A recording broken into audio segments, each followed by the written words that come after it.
Well, good afternoon, Maverick traders. Joe with you here. It's the 14th of May. Let's get into a Tuesday market roundup. You guys know the deal.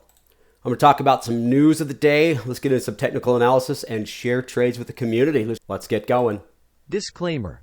This video was created for professional stock and option traders. Maverick Trading is a proprietary trading firm that employs professional traders around the world. Our traders trade firm capital and keep 70 to 80% of profits they generate. All trades and analysis in this video are for professional traders only. If you are interested in becoming a professional trader for Maverick, click the apply button in the video description. Let's break down what happened today. As we move into the market analysis, you'll see not a lot has changed. We have had a pretty optimistic move.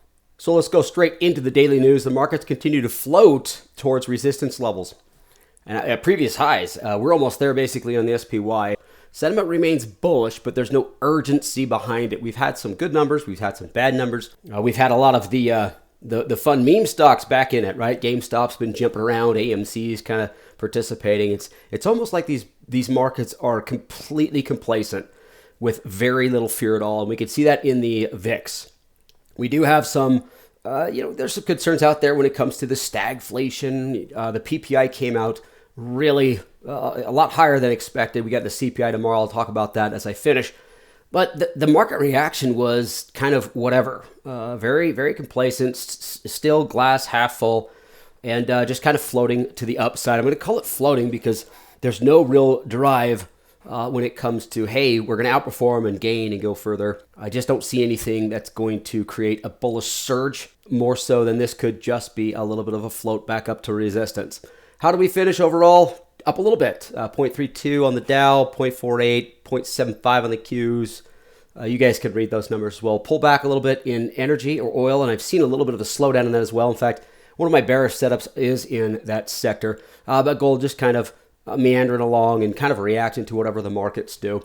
The advanced decline line, 70% advancers, 27 declining. It also participated with just continuation to float a little bit higher. Volume was a little bit higher than it has been the last couple of days, and we are actually kind of stretching out to that resistance level. Below the 50-day moving average went from about 50% or 54% to 63%, so a couple are getting back above that line. What I wanted to focus on was pretty much in the chart itself, and what you guys can see here is it really just didn't take much for this move to happen. And what I mean by take much, it's like, we did see a little bit of a pullback. We saw it break both moving averages pretty aggressively through the end of April. But this area that I talked quite a bit about was just gap down, gap up, gap, lots of gaps. Here's a gap that just stayed, and these markets decided, hey, you know what, let's just move higher. And we could say, it could be one or two specific pieces of news or earnings. We know there's some big companies out there that can actually drive or push these markets based on the size that they are overall, but there's just really no reason for anybody to hit the panic button. There's no fear. It's not, I would say it's not the presence of super bull people, or I don't think it's the presence of super bullishness. I truly think it's complacency and comfort. Now, we are going to get up to this level, and Corey made mention this of yesterday, and I agree 100%. And why I can agree with this, folks, let me go ahead and redraw my lines. Why I agree with this is because it's technical. We had a good move off of a bottom. We had a pullback. We had a higher high, right? This is a higher high. And a good move above moving averages. Now, these moving averages, this recovery was just about as aggressive as the subsequent or the previous, I should say, fall. So, hey, it falls fast and it came back fast. So I don't really want to put too much emphasis on it. But nonetheless, this is the line we have to look at. Now, do we pull back from here? Yes. High probability we do. Do we consolidate from here? Yes. High probability we do. Now, what Corey made mention of yesterday, and I'll echo, is if we surge above this, all of a sudden this becomes a pretty high area that is not going to be held up very well. So yes, I imagine we will pull back super hard. So overall, folks, there's at least going to be, can I call it a hesitation? Whether we break to the upside, whether we stay right where we're at, or we pull back a little bit, there will be a hesitation or consolidation in this area. Now, that's just me being technical. So I want to play it that way. Now I'm going to tell you I am uncomfortable with putting on any sort of brand new trade at this level, especially with this extension that we see in the SPY.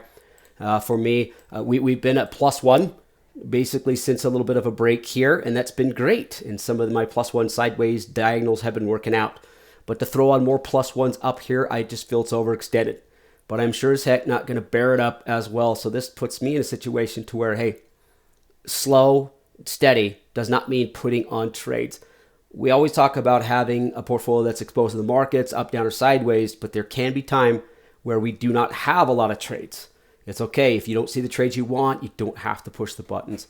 You could sit back and see what the markets give us before we do anything like that. So let's move over to the Qs, and you'll see it's pretty much the same thing. It's just a little bit short. The SPY is a lot closer than the Qs and even the diamonds. But once again, we know how fast these can actually move to get back to that same area. The pattern itself, let me box it out, is very similar, right? Very similar. It set that higher low here from right there to there, set the higher low, lots of gapping through this area, and then just a nice little surge as it pushed through its 50-day moving average. So also approaching its recent resistance. Now these resistance levels, folks, are also previous highs, and in most cases, all-time highs. So we have a pretty confident, complacent market that just seems to be floating to the upside. So where's that put us on the heat map? Well, everything will participate. The darlings are back. Once again, GameStop's got its own little thing going on. And so I know there's confidence. I know there's comfort. I know there's no fear out there. Take a look at the volatility index as well. So, yep, pretty much what you'd expect. Things are moving a little bit higher. We just have to focus a lot more on those technical resistance and support levels. So I went ahead and decided to move things a little bit different than Corey because I got to see a subsequent day. I know that he maybe had this weekly here at a -1, which I agree with because his expectations are for a push higher and then a subsequent pullback.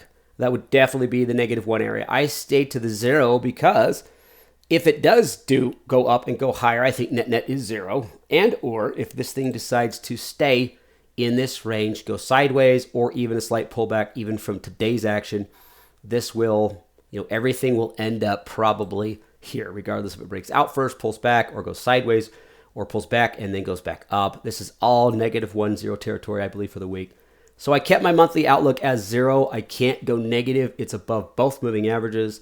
It's set a higher high. It's above both price points, and it's approaching resistance. The only thing that's actually negative in this whole chart is the 2050s are not correctly, one's on top of the other, and it shouldn't be. But the slopes are starting, even right here, you can see that 50 might start to be turning up.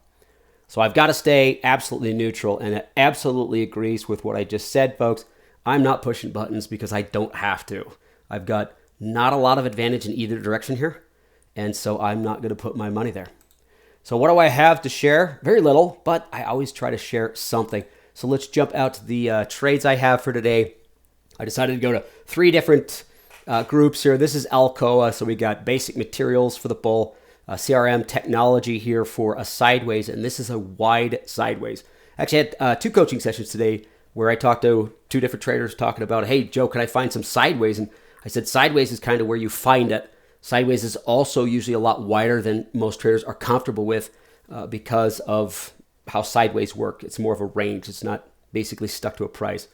Then I also went to the potential bear trades. COP energy seems to be pulling back. The energy sector itself had a pretty good chart, but we'll take a look at COP. So let's just jump straight into Alcoa, and it's just straight basic high base breakout, plain and simple. Volume was decent, not bad. A little bit of a shoot higher.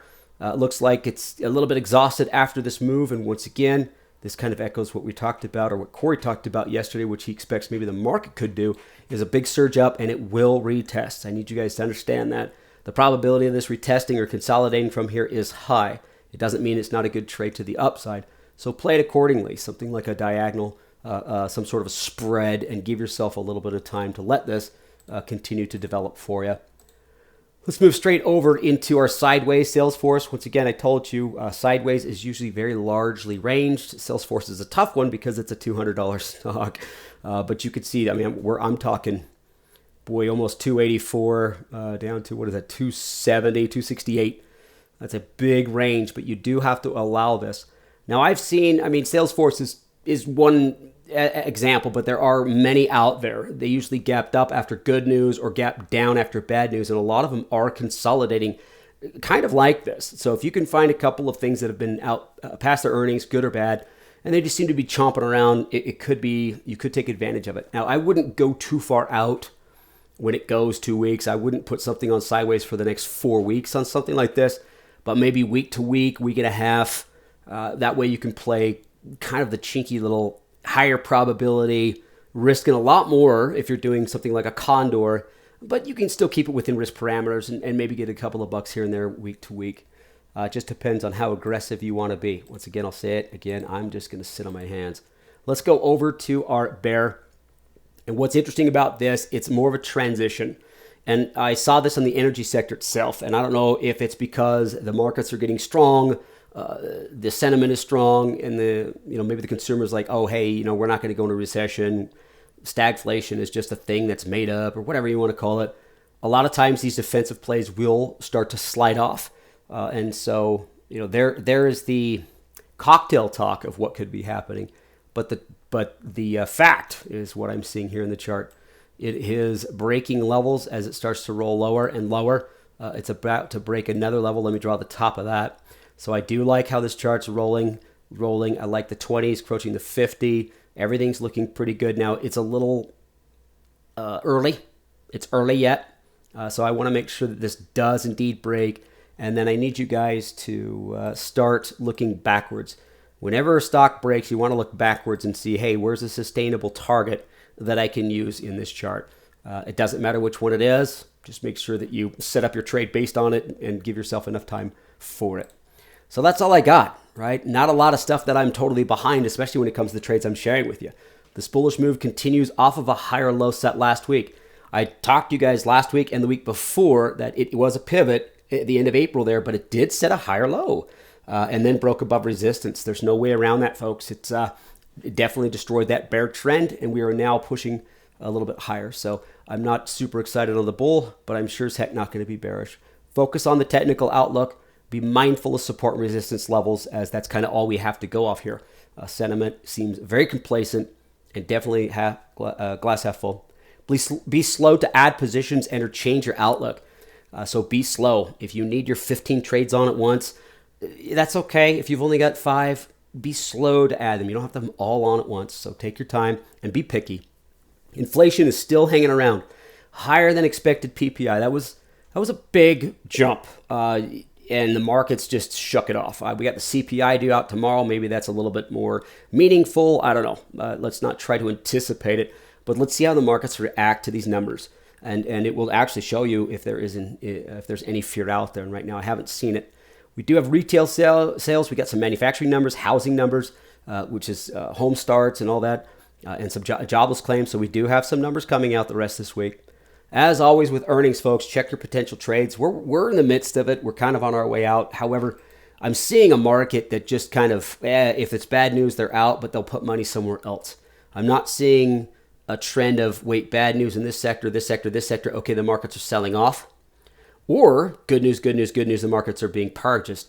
It is pretty specific, but overall, if you're going to err, you got to err to the glass half full side for now.